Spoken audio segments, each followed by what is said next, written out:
ಆನೇಕಲ್ ತಾಲೂಕಿಗೆ ಹೆಸರುವಾಸಿಯಾದ ಮತ್ತು ಪುರಾತನ ದೇವಾಲಯವಾದ ಹೆನ್ನಗರ ಗ್ರಾಮದಲ್ಲಿ ನೆಲೆಸಿರುವ ಶ್ರೀ ಯಲ್ಲಮ್ಮಾದೇವಿಯ ಬ್ರಹ್ಮರಥೋತ್ಸವ ಜನವರಿ 1ರಿಂದ ಜನವರಿ 6ನೇ ತಾರೀಕಿನವರೆಗೆ ಗ್ರಾಮಸ್ಥರ ಮತ್ತು ಭಕ್ತರ ಹಾಗೂ ಕುಲಸ್ಥರ ಸಮ್ಮುಖದಲ್ಲಿ ಶ್ರದ್ಧಾ ಭಕ್ತಿಯಿಂದ ನೆರವೇರಲಿದ್ದು, ಸಕಾಲಕ್ಕೆ ತಾಲೂಕಿನ ಜನತೆ ಮತ್ತು ಭಕ್ತರು ಹೆಚ್ಚಿನ ಸಂಖ್ಯೆಯಲ್ಲಿ ಆಗಮಿಸಿ ಸ್ವಾಮಿಯ ಕೃಪೆಗೆ ಪಾತ್ರರಾಗುವಂತೆ ಶ್ರೀ ಯಲ್ಲಮ್ಮಾದೇವಿ ಹಾಗೂ ಗದ್ದಿಗೆ ಜ್ಯೋತಿರ್ಲಿಂಗ ಸ್ವಾಮಿಗಳ ಸೇವಾ ಟ್ರಸ್ಟ್ನ ಅಧ್ಯಕ್ಷರಾದ ಜಿ ಸುರೇಶ್ ಸುದ್ದಿಗೋಷ್ಠಿಯಲ್ಲಿ ತಿಳಿಸಿದರು.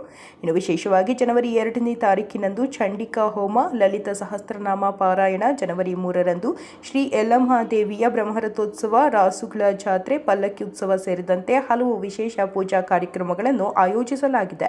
ಹಾಗೆಯೇ ಜನವರಿ 6ರಂದು ಶ್ರೀ ಗದ್ದಿಗೆ ಜ್ಯೋತಿರ್ಲಿಂಗ ಸ್ವಾಮಿಗಳ 225ನೇ ಶಿವಗಣಾರಾಧನೆ ಸೇರಿದಂತೆ ಹಲವು ವಿಶೇಷ ಪೂಜಾ ಕಾರ್ಯಕ್ರಮಗಳು ಗ್ರಾಮಸ್ಥರ ಮತ್ತು ಭಕ್ತರ ಸಮ್ಮುಖದಲ್ಲಿ ಶಾಸ್ತ್ರೋತ್ರವಾಗಿ ನೆರವೇರಲಿದ್ದು, ಜೊತೆಗೆ ವಿಶೇಷವಾಗಿ ಶ್ರೀ ಯಲ್ಲಮ್ಮಾದೇವಿಯ ನೂತನ ದೇವಾಲಯದ ಕಾಮಗಾರಿಗಳು ಪೂರ್ಣ ಹಂತಕ್ಕೆ ಬರುತ್ತಿದ್ದು, ಇನ್ನಷ್ಟು ಕೆಲಸಗಳು ಬಾಕಿ ಇದ್ದು ಭಕ್ತರು ತಮ್ಮ ಕೈಲಾದ ಮಟ್ಟಿಗೆ ಧನ ಸಹಾಯವನ್ನು ಮಾಡುವ ಮೂಲಕ ಸ್ವಾಮಿಯ ಕೃಪೆಗೆ ಪಾತ್ರರಾಗುವಂತೆ ಮನವಿ ಮಾಡಿದರು. ಇನ್ನು ಸುದ್ದಿಗೋಷ್ಠಿಯಲ್ಲಿ ಸ್ವಾಮೀಜಿಗಳಾದ ದಿನೇಶ್ ಗುರುಗಳು, ಶ್ರೀ ಯಲ್ಲಮ್ಮಾದೇವಿ ಹಾಗೂ ಗದ್ದಿಗೆ ಜ್ಯೋತಿರ್ಲಿಂಗ ಸ್ವಾಮಿಗಳ ಸೇವಾ ಟ್ರಸ್ಟ್ನ ಪ್ರಧಾನ ಕಾರ್ಯದರ್ಶಿ ಎಲ್ ಬಸವರಾಜಯ್ಯ, ಖಜಾಂಚಿ ಎನ್ ರಮೇಶ್, ಉಪಾಧ್ಯಕ್ಷರಾದ ಹರೀಶ್ ರೆಡ್ಡಿ, ಜಂಟಿ ಕಾರ್ಯದರ್ಶಿ ಕೇಶವರೆಡ್ಡಿ, ಉಪ ಖಜಾಂಚಿ ಎಚ್.ಜೆ.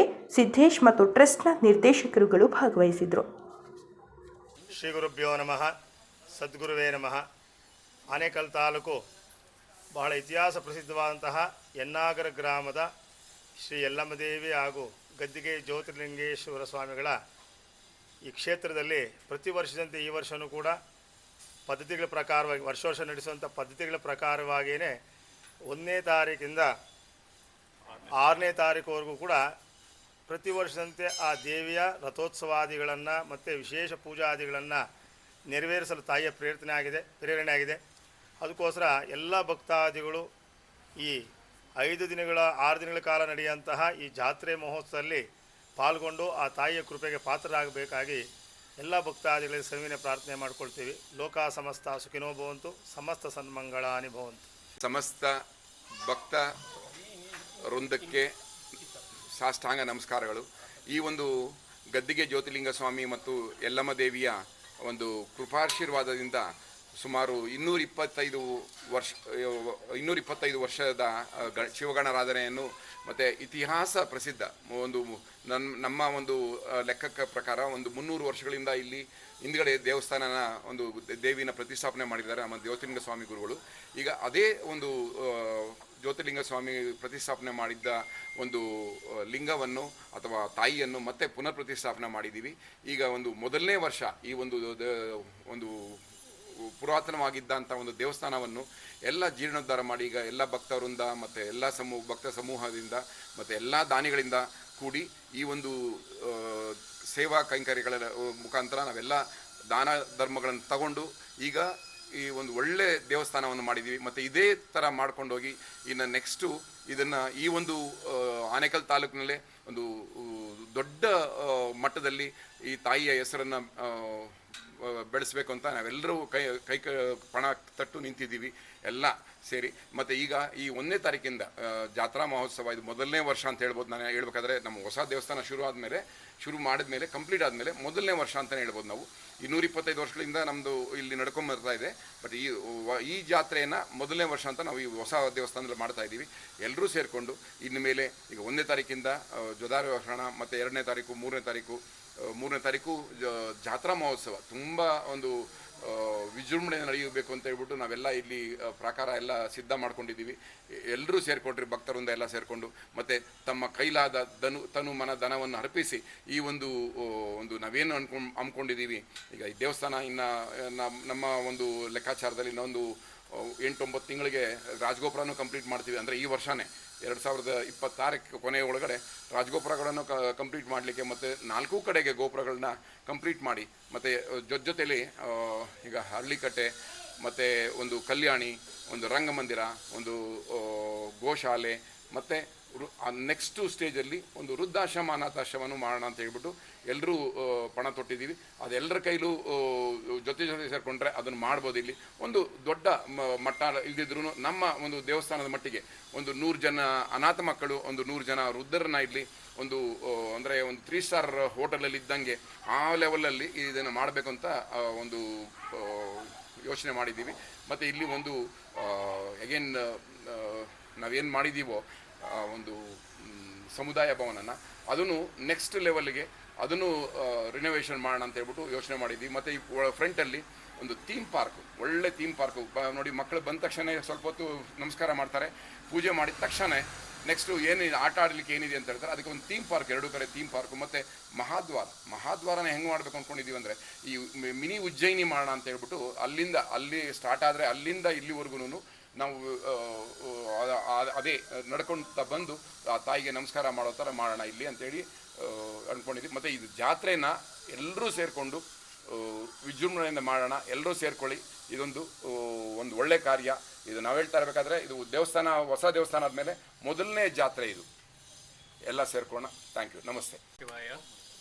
ಶ್ರೀ ಗದ್ದಿಗೆ ಜ್ಯೋತಿರ್ಲಿಂಗ ಸ್ವಾಮಿಗಳ ಆಶೀರ್ವಾದದೊಂದಿಗೆ, ಶ್ರೀ ಯಲ್ಲಮ್ಮ ದೇವಿಯ ಆಶೀರ್ವಾದದೊಂದಿಗೆ 1ನೇ ತಾರೀಕಿನಿಂದ ಈ ಜಾತ್ರಾ ಮಹೋತ್ಸವವನ್ನು ಆಚರಿಸ್ತಾ ಇದ್ದೇವೆ.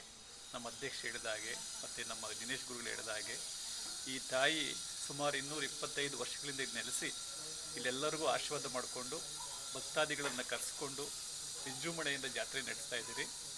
ಈಗ ಅಧ್ಯಕ್ಷ ಹೇಳ್ದಂಗೆ ಈ ದೇವಸ್ಥಾನ ಕಟ್ಟಿದ ಮೇಲೆ ಇದು ಮೊದಲನೇ ಜಾತ್ರಾ ಮಹೋತ್ಸವ. ಈ ಪರವಾಗಿ ಕನಿಷ್ಠ ಮೊದಲು ಇಲ್ಲಿ ಸುಮಾರು 4 ಕಿಲೋಮೀಟರ್ ದೂರದಲ್ಲಿ ದನಗಳ ಜಾತ್ರೆ ಸೇರ್ತಾಯಿತ್ತು. ದನಗಳು ಅಂದರೆ ಗೊತ್ತಲ್ಲ, ಎತ್ತುಗಳೆಲ್ಲ ಬರ್ತಾಯಿದ್ವು. ಇದು ಮತ್ತೆ ಪುನರ್ನಿರ್ಮಾಣ ಮಾಡೋದಕ್ಕೆ ನಾವು ಸಂಕಲ್ಪ ಮಾಡಿದ್ದೀರಿ. ಈ ಸಾರಿನೂ ಒಂದು 20-25 ಜೊತೆ ಎತ್ತುಗಳನ್ನೆಲ್ಲ ಕರೆಸ್ತಾ ಇದ್ದೀರಿ. ಆ ತಾಯಿಯ ಗೋಧೂಳಿನಿಂದ ಎಲ್ಲರೂ ಬಂದು ಈ ತಾಯಿಯ ಆಶೀರ್ವಾದಕ್ಕೆ ಪಾತ್ರರಾಗಿ ಆಶೀರ್ವಾದ ಪಡಿಬೇಕಂತ ತಮ್ಮೆಲ್ಲರಲ್ಲಿ ಕೇಳ್ಕೊತಾ ಇದ್ದೀವಿ. ಭಕ್ತರಿಗೆ ನಮಸ್ಕಾರ ಮಾಡ್ತಾ, ಈ ಜಾತ್ರೆ ಪುರಾತನದೊಂದು, ಇವತ್ತಿಂದಲ್ಲ. ಇಲ್ಲಿ ನಾವು ಈ ಜಾತ್ರೆಗೆ ಬಂದೋದ್ರೆ ಈ ಕೆಂಪು ಧೂಳು ನಮ್ಮ ಮೈಗಳ ಮೇಲೆ ಇರೋದು. ಹೇಳೋರಾದ್ರು ಎನ್ನಾಗರಕ್ಕೆ ಹೋಗಿದ್ರಾ, ಜಾತ್ರೆಗೆ ಹೋಗಿದ್ರಾ ಅಂತ ಕೇಳೋರು. ಅದನ್ನೇ ಈಗ ಪುನಃ ಸ್ಥಾಪಿಸ್ಬೇಕು ಅಂತಂದು ಈಗೆಲ್ಲ ನಾವು ಪಣ ತೊಟ್ಟಿದ್ದೀವಿ. ಈ ಸತಿ ಒಂದು 25-40 ಜೊತೆ ಎತ್ತುಗಳು ಸೇರ್ತವೆ ಅಂತ ಅಂದ್ಕೊಂಡಿದ್ದೀವಿ. ಅದಕ್ಕೋಸ್ಕರ 3ನೇ ತಾರೀಕು ಏನು ಜಾತ್ರೆ ತುಂಬ ವಿಜೃಂಭಣೆ ನಡೀತದೆ. ಏನು ನೀವು ಭಕ್ತಾದಿಗಳಿದ್ದೀರಾ, 3ನೇ ತಾರೀಕು ಬಂದು ಜಾತ್ರೆಯಲ್ಲಿ ಭಾಗವಹಿಸಿ ತಾಯಿ ಕೃಪೆಗೆ ಪಾತ್ರ ಆಗಬೇಕು ಅಂತೇಳಿ ಕೇಳ್ಕೊಳ್ತೀನಿ. ನಮಸ್ಕಾರ ಎಲ್ಲರಿಗೂ. ನಾನು ಬಸವರಾಜಯ್ಯ ಅಂತ ಕಾರ್ಯದರ್ಶಿಯಾಗಿ ಈ ವರ್ಷ ನೇಮಕಾಗಿದ್ದೀನಿ. ನಾವು ಜಾತ್ರೆ ಮಾಡಬೇಕು 1969ರಾಗೆ ಮೈಸೂರು ಮಹಾರಾಜರು ಬಂದು ಹೋದ್ಮೇಲೆ ಕ್ಷೀಣ ಆಗೋಯ್ತು ಜಾತ್ರೆ. ಏನಂತೀರ, ಮುಂದೆ ಚೆನ್ನಾಗಿ ನಡೆಯೋದು. 1969ರಾಗೆ ಕ್ಷೀಣ ಆಗೋಯ್ತು. ಅಲ್ಲಿಂದ ಈಚೆಗೆ ಜಾತ್ರೆ ಸೇರಿಲ್ಲ. ದನಗಳು ಯಾರೂ ಇಲ್ಲ, ಕಟ್ಟಲ್ಲ ಬಿಡ್ರಿ, ಈಗ ಯಾರೂ ಇಲ್ಲ. 225 ವರ್ಷ ಜ್ಯೋತಿರ್ಲಿಂಗ ಸ್ವಾಮಿಗಳು 1799 ಇಲ್ಲಿ ಮಠ ಕಟ್ಟಕ್ಕೆ ಬಂದಿದ್ದು. ಅವರು ಐಕ್ಯ ಆಗಿದ್ದು 1856ರಲ್ಲಿ. ಆವತ್ತಿಂದ ಜ್ಯೋತಿರ್ಲಿಂಗ ಸ್ವಾಮಿಗಳು ನಡೆಸ್ಕೊಬಂದರು. ಇವಾಗ ನಾವು ಅವ್ರ ವಂಶಸ್ಥರು 10 ಜನ 15 ಜನ ಇದ್ದೀರಿ. ನಾವು ನಡೆಸ್ಕೊಂಡು ಹೋಗ್ತಾ ಇದ್ದೀವಿ.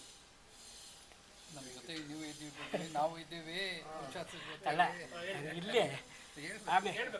ಆಮೇಲೆ ಏನು ಹೇಳಿದ್ರು ಅಂದರೆ, ಪಾಪ ನಮ್ಮ ಅಧ್ಯಕ್ಷರು ಎಷ್ಟೋ ದಿವಸದಿಂದ ನಮ್ಮ ಜ್ಯೋತಯ್ಯ ಅಂತ ಇದ್ದರು ಕನ್ವೀನಿಯರಾಗಿ. ಅವ್ರೇನು ಮಾಡಿದ್ರು, ಇಲ್ಲ ಏನಾನ ಮಾಡಿ ಟೆಸ್ಟ್ ಮಾಡೋಣ ಅಂತ ಅವರು ನಾವಿಬ್ಬರು ಸೇರಿ ನಮ್ಮ ಅಧ್ಯಕ್ಷರನ್ನ ಆಯ್ಕೆ ಮಾಡಿ ಅವ್ರ ಕಡೆಯಿಂದ ಬೆಳ್ಳೂರವರು, ಆರಗದ್ದೆಯವರು ಎಲ್ಲ ಸೇರಿ ಟೆಸ್ಟ್ ಮಾಡಿದ್ರಿ. ಅಲ್ಲಿಂದ ಈಚೆಗೆ ಚೆನ್ನಾಗಿ ನಡ್ಕೊಂಡು ಹೋಗ್ತದೆ. ದೇವಸ್ಥಾನವನ್ನು ಚೆನ್ನಾಗಿ ಕಟ್ಟಿದ್ರಿ. ಏನು ಅವ್ರ ಇದಿದ್ದರೆ ನಮಗೆ ಅಷ್ಟೇ ಸಾಕು, ಇನ್ನೇನು ಬೇಕಾಗಿಲ್ಲ ನಮಗೆ. ಸಮಸ್ತ ನಾಗರಿಕ ಬಂಧುಗಳಿಗೆ ನಮಸ್ಕಾರ. ಶ್ರೀ ಯಲ್ಲಮ್ಮ ದೇವಿ ಹಾಗೂ ಗದ್ದಿಗೆ ಜ್ಯೋತಿರ್ಲಿಂಗ ಸ್ವಾಮಿ ಸೇವಾ ಟ್ರಸ್ಟ್ ವತಿಯಿಂದ ಹೆನ್ನಾಗರ ಯಲ್ಲಮ್ಮ ದೇವಸ್ಥಾನದಲ್ಲಿ ಪ್ರತಿ ವರ್ಷದಂತೆ ಈ ವರ್ಷವೂ ಜಾತ್ರಾ ಮಹೋತ್ಸವವನ್ನು ಹಮ್ಮಿಕೊಳ್ಳಲಾಗಿದೆ. ಈ ದಿನಾಂಕ 1/1/26ರಿಂದ 6ನೇ ತಾರೀಕು ತನಕ ಈ ಮಹೋತ್ಸವವು ಇರುತ್ತದೆ. ಅದರಲ್ಲಿ 3ನೇ ತಾರೀಕು ತಾಯಿಗೆ ರಥೋತ್ಸವ ಇರ್ತದೆ, ದನಗಳ ಜಾತ್ರೆ ಇರ್ತದೆ. ಸುತ್ತಮುತ್ತಲ ಗ್ರಾಮಸ್ಥರು ಸಕಾಲಕ್ಕೆ ಬಂದು ತಾಯಿಯ ಆಶೀರ್ವಾದ ಪಡೆದು ಅನುಗ್ರಹ ಆಗಬೇಕಂತ ತಮ್ಮಲ್ಲಿ ಬೇಡಿಕೊಳ್ತೇವೆ. ನಮಸ್ಕಾರ. ಎಲ್ಲರಿಗೂ ನಮಸ್ಕಾರ. ನಮ್ಮ ಕ್ಷೇತ್ರದಲ್ಲಿ ಯಲ್ಲಮ್ಮನ ಜಾತ್ರೆ ನಡೀತಾ ಇದೆ. ಎಲ್ಲರೂ ಬರಬೇಕು. ಎಲ್ಲೆಲ್ಲೋ ಹೋಗ್ತೀರಾ, ನಮಗೆ ನೆಮ್ಮದಿ ಬೇಕು ಅಂತ ಹೇಳಿ. ನಮ್ಮ ಕ್ಷೇತ್ರದಲ್ಲೇ ನೆಮ್ಮದಿ ಸಿಗ್ತಾ ಇದೆ. ಯಾರಿಗೂ ಈ ದೇವಸ್ಥಾನದ ಪವಾಡ ಗೊತ್ತಿಲ್ಲ. ನನಗೊಂದು ಅನುಭವ ಆಗಿದೆ. ನಿಮಗೆಲ್ಲರಿಗೂ ನೆಮ್ಮದಿ, ಸುಖ, ಶಾಂತಿ ಬೇಕಂದರೆ ಅಮ್ಮ ಇಲ್ಲಿ ನೆಲೆಸಿದ್ದಾರೆ. ಗುರುಗಳಿಲ್ಲಿ ಜೀವಂತ ಸಮಾಧಿಯಾಗಿದ್ದಾರೆ. ನೀವೆಲ್ಲ ಬಂದು ಈ ದೇವಸ್ಥಾನದ ಇತಿಹಾಸ ಏನು ಅಂತ ತಿಳ್ಕೊಳ್ಬೇಕು. ಅಕ್ಕಪಕ್ಕ ಇದ್ದೀರಾ, ಎಲ್ಲೆಲ್ಲೋ ಹೋಗ್ತೀರಾ, ಅದನ್ನೆಲ್ಲ ಬಿಟ್ಟು ನಮ್ಮ ಜಾತ್ರೆಯಲ್ಲಿ ಭಾಗವಹಿಸಿ ಮತ್ತೆ ಬಂದು ಈ ದೇವಸ್ಥಾನದ ಮಹಿಮೆ ಏನು ಅಂತ, ಹಿಸ್ಟರಿ ಏನು ಅಂತ ತಿಳ್ಕೊಳ್ಳಿ. ನೀವು ಏನು ಬೇಕಾದರೂ ಬಂದು ಅಮ್ಮನ ಹತ್ರ ಬೇಡ್ಕೊಳ್ಳಿ. ನನ್ನ ಸ್ವಂತವಾಗಿ ನನಗೆ ಎಕ್ಸ್ಪೀರಿಯನ್ಸ್ ಆಗಿದೆ, ಅದಕ್ಕೆ ನಾನು ಹೇಳ್ತಾ ಇದ್ದೀನಿ. ನೀವೆಲ್ಲ ಬಂದು ಜಾತ್ರೆಗೆ ಭಾಗವಹಿಸಬೇಕು. ಜೈ ಹಿಂದ್, ಜೈ ಕರ್ನಾಟಕ.